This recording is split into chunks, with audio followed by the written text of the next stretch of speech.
जय हिंद, मैं नीरज चौधरी फिजिक्स बिहार से। और बच्चों लोग, आज का जो क्लास होने वाला है वो क्वेश्चन क्लास होने वाला है ये नाभिक का 35 ऑब्जेक्टिव मैं आज करवाने वाला हूँ। इससे पहले मैंने परमाणु का 35 ऑब्जेक्टिव करवा चुका हूँ और आज मैं 35 ऑब्जेक्टिव और करवाने वाला हूँ। और इसके बाद जो होगा 35 ऑब्जेक्टिव जो होगा वो नाभिक का और तुम्हारा हो जाएगा, यानी कि परमाणु का 70 क्वेश्चन मैं ऑब्जेक्टिव का करवा चुका हूं और आज मैं 35 क्वेश्चन नाभिक का करवा रहा हूं। उसके बाद 35 क्वेश्चन और करवा दूंगा और जब इसका जब 70 को जब पूरा जाएगा बच्चा, इसके बाद मैं नया चैप्टर में तुम्हारा चालू कर दूंगा 14 नंबर चैप्टर, जो कि विद्युतीय उपकरण है या इलेक्ट्रॉनिक डिवाइस तुम्हारा पड़ता है। और ज़्यादा नहीं, कोशिश करना कि 10-15 क्लास में जो होगा 10 से लेके और 13 क्लास के बीच में जो तुम्हारा होगा वो मॉडर्न फिजिक्स तुम्हारा पूरी तरह समाप्त हो जाएगा। यानी इस मंथ में मेरा ये पूर्णतः प्रयास रहेगा कि मैं मॉडर्न फिजिक्स को मैं तुम्हारा कंप्लीट कर दूँ, इसको मैं खत्म कर दूँ। चलो, मेरा पहला क्वेश्चन क्या कह रहा है? पहला क्वेश्चन कह रहा है बुआरे कि विद्युत या चुंबकीय क्षेत्र में निम्न में से किसे त्वरित नहीं किया जा सकता है बुआरे? तो त्वरित वही ना नहीं होगा जो उदासीन होगा, जिस पर कोई आवेश नहीं होगा, और जिस पर आवेश होगा बच्चा वो त्वरित होगा, बिल्कुल त्वरित वो होगा। तो इनमें से बोला है कौन त्वरित नहीं होता है? तो इलेक्ट्रॉन पे -1.6 गुना 10 के पावर -19 कूलम का आवेश है, तो ये भी तुम्हारा त्वरित हो जाएगा। प्रोटॉन पर +1.6 और 10 के पावर -19 कूलम का आवेश है, तो बच्चा तुम्हारा ये भी त्वरित हो जाएगा।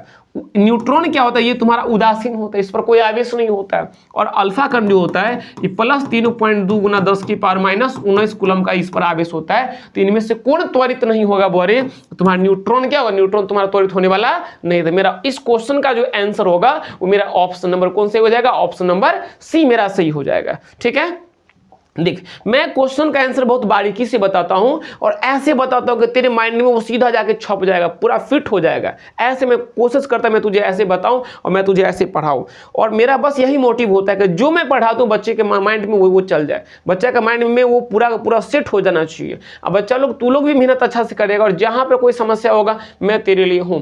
जब तक मुझे समस्या तू नहीं बताएगा तब तक मैं तेरी समस्या को जान नहीं पाऊंगा। इसलिए अगर कहीं पर बच्चा समस्या होगा और हो रहा होगा तो कमेंट बॉक्स में कमेंट तू जरूर करे कि हाँ सर मुझे यहां पर समस्या हो रहा है, मैं तेरे हर समस्या को मैं वहां पर देखूंगा।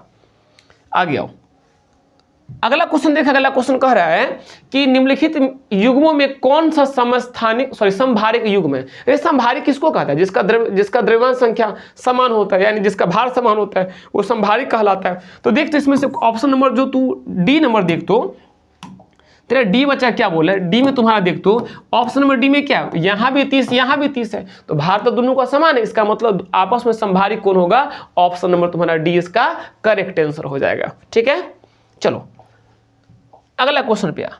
अगला क्वेश्चन देख वर्ड क्या बोल रहा है? अगला क्वेश्चन तुम्हारा कह रहा है कि नाभिकीय घनत्व का क्रम होता है। तो नाभिकीय घनत्व का क्रम कितना?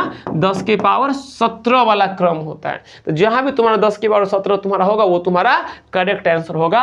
ऑप्शन नंबर कौन से हो जाएगा? ऑप्शन नंबर तुम्हारा 20 का करेक्ट आंसर हो जाएगा। देख कितना सिंपल, बहुत हलवा क्वेश्चन है बच्चा, एकदम सिंपल, बहुत आसान क्वेश्चन है। इतना आसान क्वेश्चन है तुम लोग इसको आसानी से बना सकते हैं बच्चे, एकदम हलवा क्वेश्चन है, एकदम झकास। देख रहा है, ऐसा क्वेश्चन देता है। आगे आ जा, अगला क्वेश्चन बहुत देख लो। अगला क्वेश्चन तुम्हारा कह रहा है कि यहाँ पर कि नाभिकीय घनत्व की कोटि, अरे कोटि पूछ रहा है भाई। अभी जस्ट में तुझे बोला था कि घनत्व कितना होता है, तो 10 की पावर 17 वाला उत्तर होता है। तो यहाँ पर देख 10 की पावर 17 दिखा, तो तुम्हारा ऑप्शन नंबर कौन से हो जाएगा? ऑप्शन नंबर तुम्हारा 20 का करेक्ट तुम्हारा हो जाएगा। ठीक है, चलो आगे आते हैं। अगला क्वेश्चन देख बच्चा, अगला क्वेश्चन क्या कर रहा है? मेरा 5वां जो क्वेश्चन कह रहा है यहाँ पे दे रहा है कि गामा किरणें की उच्च भेदन शक्ति का कारण क्या होता है? तो देख, गामा किरण का जो उच्च भेदन शक्ति का जो सबसे बड़ा जो कारण होता है वो तू लोग बताएगा, मैं नहीं बताऊंगा। चल तू लोग पहले बता क्या होता है इसका कारण। देख, इसका जो कारण होता है ना वो कम तरंगदैर्घ्य होता है। गामा किरण का जो तरंगदैर्घ्य होता है वो अल्फा बीटा से कम होता है, जिस कारण से इसका भेदन शक्ति क्या होता है? तो वो लोग से ज्यादा होता है। तो उच्च भेदन क्षमता का या उच्च भेदन शक्ति का कारण क्या होता है? तो कम तरंगदैर्घ्य इसका कारण होता है। आगे आ जाओ, अगला क्वेश्चन बोल देख क्या बोल रहा है। अगला क्वेश्चन कह रहा है तुम्हारा कि निम्नलिखित में कौन विद्युत चुंबकीय तरंग वाले गुण का है? इनमें से कौन ऐसा है जिसका विद्युत चुंबकीय तरंग वाला गुण वाला प्रकृति को दिखाता है? तो विद्युत चुंबकीय तरंग भाई 7 गो होता है, तो 7 गो में से जो भी यहाँ पे होगा वो तुम्हारा विद्युत चुंबकीय तरंग कहला जाएगा। अल्फा बिल्कुल नहीं है, बीटा बिल्कुल नहीं है, गामा बिल्कुल। विद्युत चुंबकीय तरंग का गुण कौन दिखाता है? गामा दिखाता है। यानी इसका आंसर कौन हो जाएगा?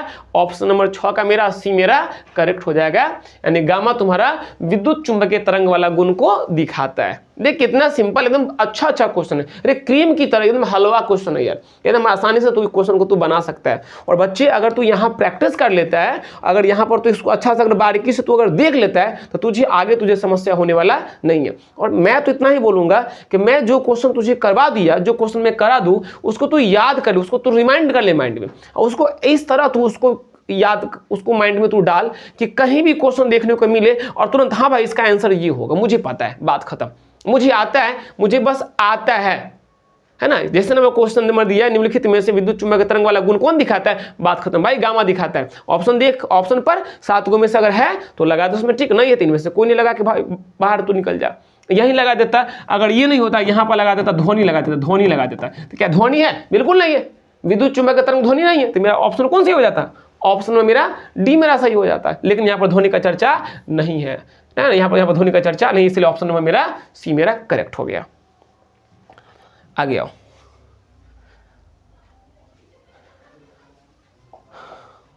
अब देख अगला क्वेश्चन कह रहा है कि गामा किरण को होता है, गामा किरणों को होता है, क्या होता है भाई? देख ले, कह रहा है शून्य आवेश और शून्य द्रव्यमान। गामा का शून्य आवेश और शून्य द्रव्यमान बोल रहा है। बी बोल रहा है कि एकांक धन आवेश और एकांक और शून्य द्रव्यमान। सी कह रहा है एकांक ऋण आवेश और शून्य द्रव्यमान। डी बोल रहा है शून्य आवेश और परिमित द्रव्यमान बोल रहा है। जल्दी भाई 7 का आंसर तू लोग कमेंट कर।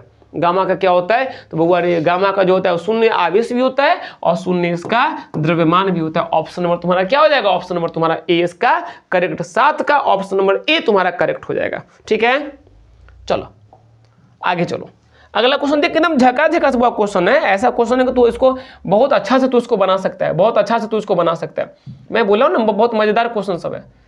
7 के बाद तुम आ जा 8 में आ जा। देख 8 बोल रहा है कि निम्नलिखित में विद्युत चुंबकीय तरंग में किसका तरंगधैर्य सबसे छोटा होता है? मतलब इसमें से सबसे छोटा वेवलेंथ किसका होता है, तरंगधैर्य किसका होता है, तुमसे ये पूछ रहा है।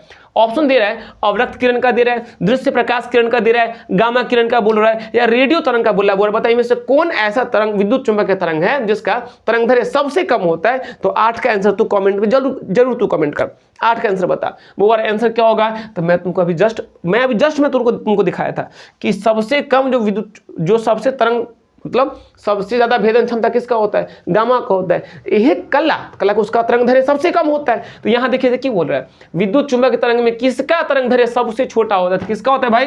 गामा का होता है। सबसे छोटा किसका होता है? तो गामा का होता है। ऑप्शन में मेरा कौन से हो जाएगा? ऑप्शन मेरा 8 का सी मेरा करेक्ट हो जाएगा। ठीक है, चलो आगे बढ़ते हैं।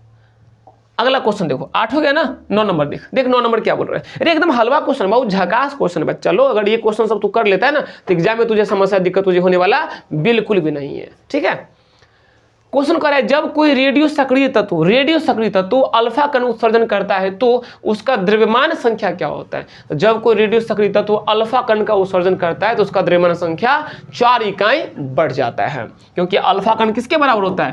आवेशित हीलियम के बराबर होता है। और हीलियम का द्रव्यमान कितना होता है? 4 होता है। हीलियम का द्रव्यमान संख्या 4 होता है, परमाणु संख्या इसका 2 होता है। तो परमाणु संख्या में 2 इकाई की वृद्धि होती है, द्रव्यमान संख्या में परमाणु संख्या में 2 इकाई की क्या होती है? 2 इकाई की कमी होती है। और द्रव्यमान संख्या में 4 इकाई की कमी होती है। कमी होता है बच्चा, कमी होता है।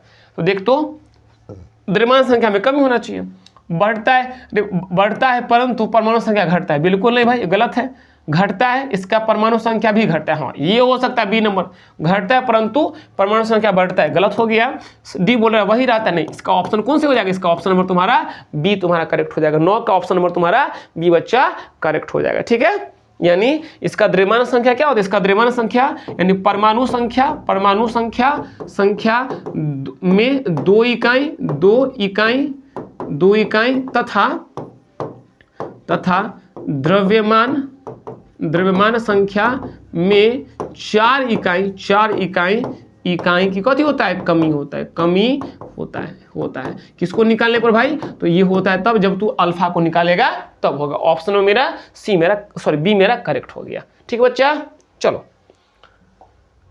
आगे आते हैं। 9 के बाद देख 10वां क्वेश्चन नंबर देख। 10 बोल रहा है बुआ रे कि बीटा किरणें विक्षेपित होती है। बीटा कथी से विक्षेपित होता है? गुरुत्वाकर्षण से, केवल चुंबकीय क्षेत्र से, केवल विद्युत क्षेत्र से, या विद्युत एवं चुंबकीय क्षेत्र दोनों से होता है भाई? तो बता बीटा कथी से अथी होता है? जल्दी इसका आंसर तू कमेंट कर। मैं बता चुका हूँ बीटा क्या होता है, निगेटिव कण होता है। बीटा जो होता है ना इलेक्ट्रॉन के बराबर होता है। इलेक्ट्रॉन पे कितना आवेश, तो -1.6 10 की पावर -19, और जिस पर आवेश होगा वो विद्युत में भी और चुंबक में दोनों में विक्षेपित होगा। इसका ऑप्शन कौन सही हो जाएगा, ऑप्शन नंबर तुम्हारा डी इसका करेक्ट आंसर हो जाएगा। आ गया अगला क्वेश्चन देखो बच्चे, 11वां क्वेश्चन कह रहा है, ये क्वेश्चन कह रहा है कि निम्नलिखित में से किसकी भेदन क्षमता महत्तम होती है। तो सबको पता है भाई गामा का सबसे बेसी होता है, तो तुम्हारा ऑप्शन नंबर दिख रहा है गामा कहाँ है, ऑप्शन नंबर डी में है, इसका डी की टिक लगा ले। गामा का सबसे बेसी होता है तो 11 का तुम्हारा डी हो गया। ठीक है 12 नंबर देख, 12 बोल रहा है, 12 को क्या हो गया, हाँ कह रहा है कि बीटा किरणें तेजी से चलने वाला है। बीटा किरणें तेजी से चलने वाला है, कौन चलने वाला इनमें से है, प्रोटॉन है, न्यूट्रॉन है, इलेक्ट्रॉन, इनमें से कौन है। तो भाई बीटा किसके बराबर होता है, इलेक्ट्रॉन के। बीटा पर जो होता है आवेश होता है वो इलेक्ट्रॉन के बराबर होता है, बीटा को इलेक्ट्रॉन भी कहा जाता है तुम्हारा भाई। तो इसका ऑप्शन नंबर क्या हो जाएगा, ऑप्शन नंबर तुम्हारा सी हो जाएगा। बात समझ रहे, कितना झकास क्वेश्चन है, कितना अच्छा क्वेश्चन मैं तुझे बता रहा हूँ, इतना हलवा क्वेश्चन मैं तुझे बता रहा हूँ कि देख के तुम्हारा दिल गार्डन हो जाएगा। ऐसा क्वेश्चन मैं तुझे करवा रहा हूँ कि तू देख के तुम्हारा मन तुम्हारा प्रफुल्लित हो जाएगा, बोलेगा हे भगवान एहने क्वेश्चन अभी छै, इतना हल्का क्वेश्चन आता है भाई। मैं देख रहा है एकदम इसका क्वेश्चन का लेवल क्या है, लेवल देख, लेवल हल्का तेरे लिए इसलिए लग रहा है क्योंकि तू इसको पढ़ ले। अगर तुझे आता है तो लेवल हल्का लगेगा, और नहीं आता तो तुझे लेवल क्या लगेगा, इसका हार्ड लगेगा तुझे। ठीक है आगे आओ, अगला क्वेश्चन देखना 12 के बाद 13वां नंबर देखना। यहां कह रहा है कि रेडियो न्यूक्लियाइड के अवक्षय नियतांक के व्युत्क्रम को कहा जाता है अर्ध आयु। अच्छा, रेडियो सक्रियता जो नियतांक होता है उसका व्युत्क्रम क्या कहलाता है भाई, अरे तो टी हाफ टी, उसका तो फॉर्मूला पढ़ा था 1/λ, नहीं पढ़ रहे रे, ये वाला नहीं पढ़ रहा, T half is equal to 1/, ऐसा तो कुछ पढ़ा था। तो कथी कहलाता बता, अर्ध आयु कहलाता है, अर्धायु कथी बोल रहा है, कल आयु मतलब कुल आयु, औसत आयु, इनमें से कोई नहीं। जल्दी बता 13 का आंसर क्या होगा, 13 का आंसर जल्दी कमेंट कर, 13 का आंसर क्या हो जाएगा, 13 का आंसर जल्दी बता। तो बोल रहे 13 का जो आंसर होगा तू इसमें तू पढ़ा होगा 13 का क्या कहला जाता है, तो इसका व्युत्क्रम अगर बोलता है बोले तो तुम्हारा क्या कहला जाएगा, तो औसत आयु कहला जाएगा। ठीक है ना, ये तुम्हारा औसत आयु कहला जाता है। और वहां पर था ना 0.693 ऐसा कुछ था। तो रेडियो न्यूक्लियाइड बोल रहे के अवक्षय नियतांक के व्युत्क्रम को क्या कहा जाता है बच्चा रे, तो औसत आयु कहा जाता है। ऑप्शन नंबर तुम्हारा 13 का क्या हो गया, 13 का ऑप्शन नंबर तुम्हारा सी तुम्हारा करेक्ट हो गया। ठीक है आगे बढ़ते हैं, अगला देखो क्वेश्चन नंबर बच्चा 14 देख 14 नंबर क्या बोल रहा है।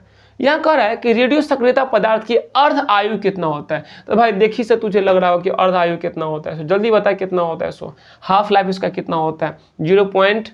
देखना, चल तू लोग कमेंट कर, 14 का आंसर बता तू लोग क्या होगा। सो मैं यही बोला था ना कि टी हाफ जो होता है वो कितना 0.693 बाई कितना होता है, लेमडा होता है। यहाँ देखिए टी हाफ यहाँ से लिख सकता है 1/λ, तो ये भी लिख सकता था। बात समझ रहे हो, मैं तुझे इससे पहले मैं बता रहा था। तो इसका ऑप्शन कौन हो जाएगा भाई, ऑप्शन में मेरा डी मेरा करेक्ट आंसर हो जाएगा। ठीक है चलो देखते चले, कितना हल्का क्वेश्चन है, एकदम मक्खन है क्वेश्चन सब। और बच्चा सब बिहार में बाहर आ गया और फिर से चाचा नीतीश कुमार आ गए। बिहार में बाहर रहा, फिर से नीतीश कुमार है बिहार में जो नीतीश कुमार का सत्ता जाने वाला नहीं है। चाहे कोई कितना भी कर ले, कोई पार्टी ना क्यों ना घर ले, लेकिन घुमा फिरा के कौन कुमार भाई, तो नीतीश कुमार। ठीक ना, अब मैं इस पर ज़्यादा कुछ मैं बहस नहीं करूँगा, मैं कुछ ज़्यादा कुछ नहीं बोलूँगा। लेकिन चल भाई नीतीश कुमार भी बहुत अच्छे नेता है और उन्होंने गलती कुछ तो किया नहीं, लेकिन उन पर कुछ कहना ही गलत है। रहने दे, हम लोग आगे बढ़ते हैं। देखो क्या बोल रहा है, अगला क्वेश्चन कह रहा है कि फॉसिल के उम्र की गणना की जाती है। फॉसिल का उम्र का गणना तू कैसे करता है, गामा किरण के अवशोषण द्वारा, कार्बन डेटिंग द्वारा, क्रोमोसोमों की संख्या के गिनती करके, इनमें से कोई। जल्दी बता 15 का आंसर क्या होगा, 15 का आंसर बता, 15 का बच्चा आंसर क्या होगा 15 का, कार्बन डेटिंग द्वारा बोले। जो कार्बन डेटिंग होता है ना, इसके द्वारा तू क्या करता है, तो फॉसिल की उम्र का तू गणना करे। जब भी बोलेगा उम्र का गणना तो याद कर लेना कार्बन डेटिंग को तू याद रखना, ए से उम्र का गणना किया जाता है। चलो आगे आते हैं हम लोग, अगला क्वेश्चन देखते हैं। अगला क्वेश्चन शानदार झकास और हमारे बीच में आने वाले हैं। देखो क्या बोल रहा है, नाभिकीय विखंडन के आविष्कारक थे रदरफोर्ड, क्यूरी, बैकुरेल, हॉर्न तथा स्ट्रासमैन। बता स्ट्रासमैन कौन थे? रदरफोर्ड थे, क्यूरी थे या बैकुरेल थे? बता भाई इसके आविष्कारक कौन थे? नाभिकीय विखंडन का आविष्कारक कौन थे? 16 का आंसर जल्दी बता, कमेंट कर। 16 का आंसर बता, जल्दी कमेंट कर। 16 का क्या होगा? 16 का बता, 16 का क्या होगा? हाँ बच्चा 16 का डी, तुम्हारा 16 का डी हो जाएगा। हॉर्न तथा स्ट्रासमैन थे किसका? नाभिकीय विखंडन के आविष्कारक थे। ठीक है, अगला जा देख अगला क्वेश्चन क्या कर रहा है। अगला क्वेश्चन बच्चा तुम्हारा कह रहा है कि सूर्य ऊर्जा की अत्यधिक परिमाण विमुक्त करता है। इस परिमाण को कहते हैं भाई, सूर्य जो होता है वो ऊर्जा का अधिक मात्रा मुक्त करता है। इसके परिमाण को तू क्या कहता है भाई? संलयन कहता है, और विखंडन कहता है, दहन कहता है, द्रवण कहता है। 17 का आंसर बता, 17 का आंसर क्या होगा? 17 का जल्दी बच्चा कमेंट कर। 17 का भाई सूर्य की ऊर्जा का मुख्य, सूर्य की ऊर्जा का स्रोत क्या है या प्रक्रिया क्या है? तो बोले वो तुम्हारा क्या है? नाभिकीय संलयन। ऑप्शन नंबर तुम्हारा कौन सा हो जाएगा? ऑप्शन नंबर तुम्हारा ए तुम्हारा करेक्ट हो जाएगा। सूर्य में जो ऊर्जा का जो स्रोत है वो नाभिकीय संलयन होता है। सूर्य में और हाइड्रोजन बम भी जो काम करता है वो नाभिकीय संलयन पे काम करता है, और परमाणु बम नाभिकीय विखंडन पर कार्य करता है। ठीक है, जब भी पूछता है कि सूर्य में ऊर्जा का स्रोत क्या है भाई, मतलब ऊर्जा का कारण क्या है, सूर्य में कौन सी प्रक्रिया से ऊर्जा बनती है भाई, तो हम लोग कहेंगे नाभिकीय संलयन का जो प्रक्रिया होता है। तो इससे बचा तुम्हारा क्या बनता है? सूर्य में ऊर्जा का उत्पादन होता है। ठीक है, आगे आ जाओ। अगला क्वेश्चन देखो 17 के बाद 18 नंबर देख, और देख 18 में क्या कर रहा है वो? अरे 18 में कह रहा है कि यदि डेल्टा एम नाभिक का द्रव्यमान ह्रास होता है, ह्रास मतलब क्षय होता है, एम नाभिक का द्रव्यमान है तथा ए परमाणु द्रव्यमान है, तो पैकिंग फ्रैक्शन बराबर होगा delta M by A, delta M by capital M, delta M C square. इनमें से कोई नहीं। तो 18 का तुम्हारा बच्चा आंसर तुम्हारा कौन सा हो जाएगा वो जल्दी कमेंट कर। तो 18 का आंसर बच्चा लोग बता दे क्या होगा। 18 का आंसर जल्दी बता, 18 का क्या होगा? और मैं उम्मीद करता हूँ तू लोग अच्छा से बता सकते। 18 का आंसर तू लोग कमेंट कर सकते हैं, जल्दी बताओ। तो क्या हो जाएगा भाई बच्चा? तो पैकिंग जो फ्रैक्शन होता है वो होता है डेल्टा एम बट्टा ए के बराबर होता है। ठीक है, जहां तुम्हारा डेल्टा एम क्या होता है? डेल्टा एम तुम्हारा द्रव्यमान क्षय होता है, और ए क्या होता है? परमाणु नाभिक का द्रव्यमान होता है। ठीक है, चलो इसका ऑप्शन नंबर तुम्हारा कौन सही है? तो ए सही है, ए तुम्हारा करेक्ट हो गया। अगला आ जा। अगला क्वेश्चन देख, बहुत शानदार क्वेश्चन है, और ये क्वेश्चन अगर बच्चा तू नहीं बनाएगा तो कौन बनाएगा भाई? कह रहा है इनमें से गामा किरण की तरंग लंबाई होती है, तरंग लंबाई 0.07 एंगस्ट्रॉम, 0.7 एंगस्ट्रॉम, 7 एंगस्ट्रॉम, इनमें से कोई नहीं। तो भाई 19 का आंसर बताए। 19 का आंसर तुम्हारा क्या होने वाला है? सो जल्दी बताओ 19 का क्या होगा? तो भाई 19 का तुम्हारा ऑप्शन नंबर कौन सी हो जाएगा? तो 19 का ऑप्शन नंबर हो जाएगा ए हो जाएगा। गामा किरण का जो तरंग लंबाई होता है वो 0.07 एंगस्ट्रॉम के बराबर होता है। तो लोग याद रख लेना। ठीक है, चलो एकदम हलवा क्वेश्चन, एकदम हलवा क्वेश्चन भाई, एकदम हलवा क्वेश्चन है, एकदम हलवा क्वेश्चन है। देख क्या कर रहा है? कह रहा है कि अल्फा कण पर आवेश जो होता है, आवेश होता है वो तोरा देख, अब यहाँ ESU दे रहा है 9.6 गुना 10 की पावर माइनस 10 ESU बोल रहा है। 9.6 गुना 10 की पावर 20 कूलम कर रहा है। 9.6 गुना 10 की पावर 10 EMU कर रहा है, मतलब इलेक्ट्रोमैग्नेटिक यूनिट हो गया, और ESU मतलब इलेक्ट्रोस्टैटिक यूनिट हो गया। और डी बोला इनमें से कोई नहीं। जल्दी बता भाई 20 का आंसर, जल्दी कमेंट बॉक्स में कमेंट कर 20 का आंसर क्या होगा। 20 का बच्चा क्या हो जाएगा? तो 20 का तुम्हारा ऑप्शन नंबर ए तुम्हारा सही हो जाएगा। 9.6 10 की पावर माइनस 10 ESU हो जाएगा। ठीक है, चलो आगे बढ़ते हम लोग। अगला क्वेश्चन की ओर हम लोग चलते हैं, और अगला क्वेश्चन आ गया 20 हम लोग का हो गया ना, 20 हम लोग का कंप्लीट हो गया। अब 21 में देखो बच्चा, 21 में देख, 21 देख क्या कर रहा है? कह रहा है निम्नलिखित में से किस क्षय में परमाणु संख्या बढ़ता है भाई? किस क्षय में परमाणु संख्या बढ़ता है? तो अल्फा में, बीटा में, या बीटा प्लस सॉरी अल्फा 6 में, बीटा 6 में, बीटा माइनस 6 में, या गामा 6 में? जल्दी बता 21 का आंसर जल्दी बता। 21 का क्या होगा भाई? 21 का क्या होगा? तो ये होता है तुम्हारा कथी में परमाणु संख्या बढ़ जाता है। 21 का जल्दी बता आंसर, 21 का क्या होगा? जल्दी भाई कमेंट बॉक्स में कमेंट कर तू लोग।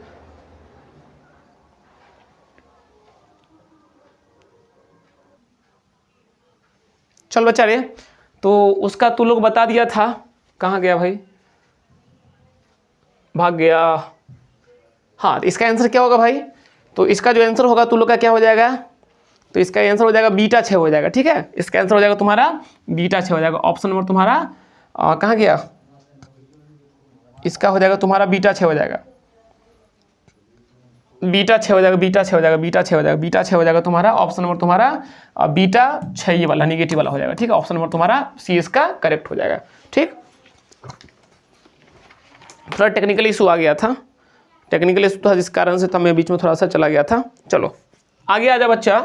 और ये तुम्हारा जो अगला क्वेश्चन है, अगला क्वेश्चन तुम्हारा क्या कह रहा है, अगला क्वेश्चन कह रहा है तुम्हारा कि रेडियो सक्रियता की इकाई क्या होती है बच्चा। तो सबको पता है रेडियो सक्रियता की इकाई क्या होती है, क्यूरी होती है। रेडियो सक्रियता की इकाई क्या होती है बच्चा, तो क्यूरी होती है। ठीक है, आगे देखो अगला क्वेश्चन देख क्या कहा। अगला क्वेश्चन कह रहा है कि न्यूक्लियर घनत्व का क्रम होता है। तो न्यूक्लियर घनत्व का क्रम जल्दी बताता है, इसका क्या होगा आंसर। न्यूक्लियर घनत्व का क्रम क्या होता है, बोले न्यूक्लियर घनत्व का क्रम क्या होता है। तो ये बताया था ना भाई 10 की पावर 17। इससे पहले 2 क्वेश्चन इसी पर आ चुका है, सेम पैटर्न का क्वेश्चन तुम्हारा इससे पहले आ चुका है। अगला क्वेश्चन देख, अगला क्वेश्चन क्या है। अगला क्वेश्चन बोल रहा है तुम्हारा कि किसी तत्व के 2 समस्थानिकों के नाभिक में आवश्यक होता है। क्या आवश्यक होता है भाई, तो न्यूट्रॉन की समान संख्या, प्रोटॉन की समान संख्या, प्रोटॉन तथा न्यूट्रॉन की समान संख्या, प्रोटॉन की आवश्यक संख्या। जल्दी बता 24 का आंसर क्या होगा। 24 का आंसर जल्दी कमेंट कर भाई। 24 का आंसर तुम्हारा क्या हो जाएगा भाई, तो कह रहा है प्रोटॉन की समान संख्या, इसका तुम्हारा आंसर हो जाएगा। ठीक है, अगला क्वेश्चन देखो। 24 के बाद तुम 25 देख ले। देख 25 तुम्हारा क्या कर रहा है। 25 बच्चा कह रहा है कि जब एक रेडियो सक्रिय परमाणु बीटा कण उत्सर्जित करता है तब इसका परमाणु भार जो होता है वो तुम्हारा क्या होता है, नहीं बदलेगा, बदल जाएगा, 2 से बदल जाएगा, 4 से बदल। जल्दी बता, बीटा जब 6 करता है तो परमाणु भार में बता क्या कमी होता है कि नहीं होता है, कि नहीं बदल। जल्दी बता 25 का आंसर क्या होगा। बच्चा 25 में क्या होगा तुम्हारा, नहीं बदलेगा। बीटा 6 में नहीं बदलता है, अल्फा होगा तो परमाणु संख्या 2 घट जाएगा, भार संख्या 4 घटेगा। बीटा में परमाणु संख्या 1 बढ़ जाता है और भार में कोई परिवर्तन नहीं होता है। गामा में न परमाणु संख्या में परिवर्तन होता है, ना ही उसका भार में कोई परिवर्तन होता है। ठीक है, आगे आ जा, 26 में आ जा। देख 26 नंबर क्वेश्चन कह रहा है तुम्हारा कि 6 गुणांक की SI इकाई होती है। 26 का क्या होगा भाई, हर्ट्ज होता है, मीटर होता है, प्रति मीटर, या कुछ नहीं होता। 26 का आंसर जल्दी कमेंट कर भाई। 26 का बच्चा क्या होता है, तो हर्ट्ज होता है। यानी 26 का तुम्हारा कौन आंसर हो जाएगा, तुम्हारा 26 का ये तुम्हारा सही हो जाएगा। 27 में बच्चा आ जा। देख क्वेश्चन क्या बोल रहा है कि जीवाश्म की आयु का पता, मैं बोला था ना कि कार्बन डेटिंग से जीवाश्म में आयु का पता लगाया जाता है। तो तुम्हारा इसका आंसर कथी हो जाएगा, तो ऑप्शन नंबर तुम्हारा ए तुम्हारा इसका करेक्ट हो जाएगा। जीवाश्म में आयु का पता कैसे लगाया जाता है, तो कार्बन डेटिंग से लगाया जाता है। अगला देखो, अगला क्वेश्चन कह रहा है बुआरे कि सौर ऊर्जा का स्रोत क्या होता है। तो भाई सौर ऊर्जा का जो स्रोत होता है बुआरे वो नाभिकीय क्या होता है, संलयन होता है। सौर ऊर्जा का स्रोत क्या होता है बच्चा, नाभिकीय संलयन। ऑप्शन मेरा क्या हो जाएगा, ऑप्शन में मेरा बी मेरा करेक्ट हो जाएगा। ठीक है, आगे आ जा।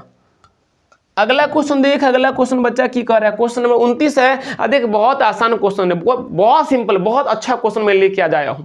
कह रहा है कि प्रथम नाभिकीय अभिक्रिया किसके द्वारा की गई थी। सबसे पहले नाभिकीय अभिक्रिया किसके द्वारा की गई थी, चैडविक द्वारा, आइंस्टीन द्वारा, पाउली द्वारा, या रदरफोर्ड। जल्दी बता 29 का आंसर क्या होगा, जल्दी बता।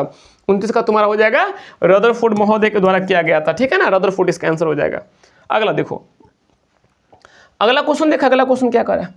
अगला क्वेश्चन बड़े कह रहा है कि 90 TH230 के एक परमाणु में न्यूट्रॉन का संख्या कितना होता है। भाई न्यूट्रॉन का संख्या जब पूछेगा तो भाई इसको घटा दे, 230 में से 90 घटा दे, जो तुम्हारा होगा वो इसका आंसर हो जाएगा। देखना 230 में से की करना, 90 को घटा दे तो देख तो 0 हो गया, 13 में से हो गया तो कितना हो जाएगा, तो 13 यानी कितना हो जाएगा, 4 हो जाएगा, 4 और यहाँ कितना होगा 140 हो जाएगा। यानी ऑप्शन नंबर 30 का मेरा बच्चा क्यों हो जाएगा, ऑप्शन नंबर मेरा बी हो जाएगा। ऑप्शन नंबर मेरा बी मेरा करेक्ट हो जाएगा।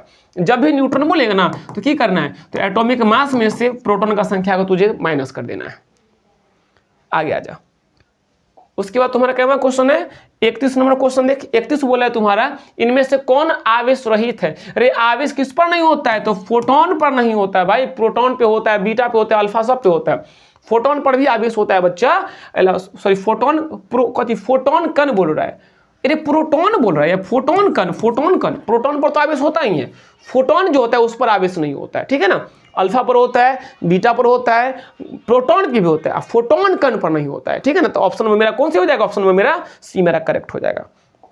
अगला देखो 31 के बाद देख ले भाई, 31 के बाद 32 नंबर देख ले। देख 32 में क्या कर रहा है कि जितने समय में किसी रेडियो सक्रिय पदार्थ की राशि अपने प्रारंभिक परिमाण की आधी हो जाती है उसे क्या कहता है, अर्ध आयु कहा जाता है। तो इसका आंसर तुम्हारा कथी हो जाएगा, अर्ध आयु। ऑप्शन नंबर बी तुम्हारा करेक्ट हो जाएगा। ठीक है, ऑप्शन नंबर बी तुम्हारा करेक्ट हो जाएगा।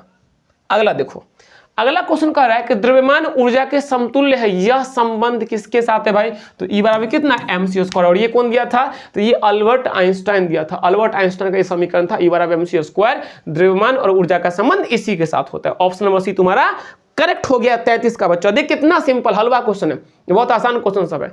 ये सब क्वेश्चन अगर तू बना लेगा, प्रैक्टिस कर लेगा बच्चा, तो तुझे एग्जाम में दिक्कत आने वाला नहीं है।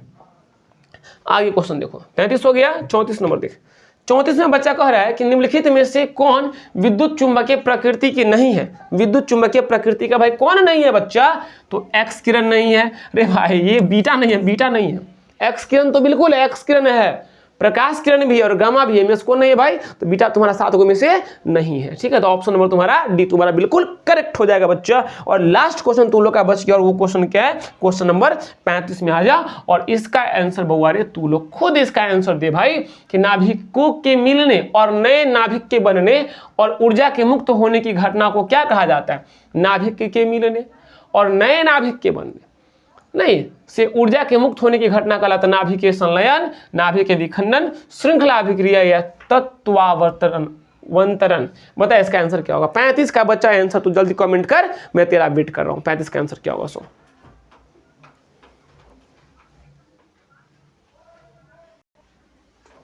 देख बच्चा कितना हलवा क्वेश्चन था, बहुत सिंपल और बहुत आसान क्वेश्चन था। और इसका आंसर क्या हो जाएगा भाई? सबको पता है कि सूर्य में जो होता है, देख सॉरी क्या बोल रहा है, नाभिक के मिलने से। तो मिलने से क्या होता है? जब दो हल्का नाभिक मिलता है तो भारी नाभिक का निर्माण करता है, और यही क्या कहलाता है? नाभिकीय संलयन कहलाता है। चलो बच्चा, आज मेरा 35 क्वेश्चन का सेट हो गया, जो कि मैंने बहुत जल्दी और बहुत कम टाइम में मैंने आज इस क्लास को मैं कंप्लीट कर लिया। और मैं ज़्यादा कुछ आज के लिए नहीं बोलूँगा, इतना ही बोलूँगा, अच्छे से रहो, अच्छे से पढ़ाई करो, खुद मेहनत करो और अपने परिवार का नाम खूब सारा रोशन करो और अपने जीवन में खूब सफलता प्राप्त करो। आज के लिए इतना ही, बहुत बहुत धन्यवाद। फिर मिलता हूँ अगली क्लास में।